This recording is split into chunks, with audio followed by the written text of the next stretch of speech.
Zdravo svima, kao što vidite pripremila sam ovdje meso, u pitanju su svinjske šnicle i sada ću ih malo istanjiti. Možete koristiti naravno i govedinu ili junetinu. Zatim ćemo šnicle da posolimo.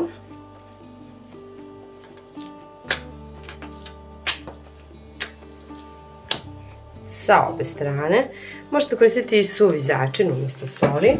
Također ću ih malo i pobiberiti.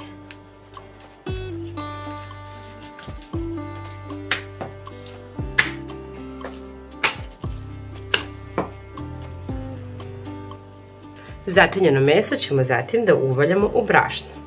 Dobro ih uvaljite da se brašno zalepi svuda jednako.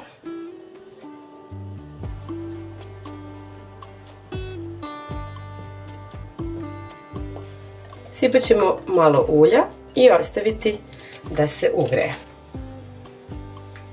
Kada se ulje zagreje, stavit ćemo šnicle i pržiti ih. Pržimo ih sa obe strane dok lepo ne porumene. I sad ćemo jednu veću glavicu crnog luka.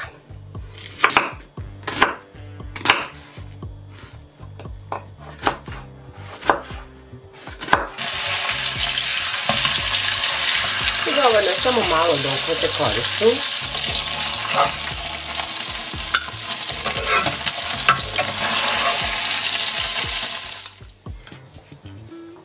U vruće ulje dodati crni luk koji smo prethodno naseckali.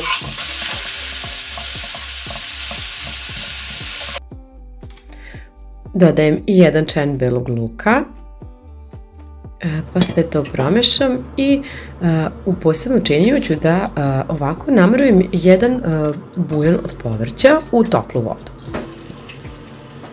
Dodajem jednu kašiku brašna, zatim jednu kašiku slatke začinske paprike, promešat ću sve to i dodati jednu kašiku senfa.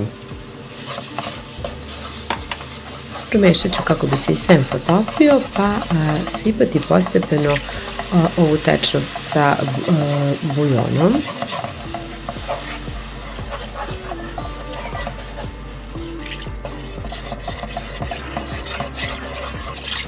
Nalit ću sve, na kraju promešati i smanjiti naravno temperaturu, pa vratiti šnicle koje sam prethodno ispekla,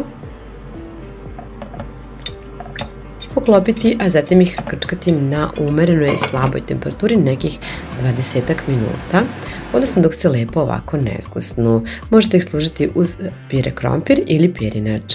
Nadam se da vam se dopada ovaj recept, ako je tako podelite ga sa svojim prijateljima.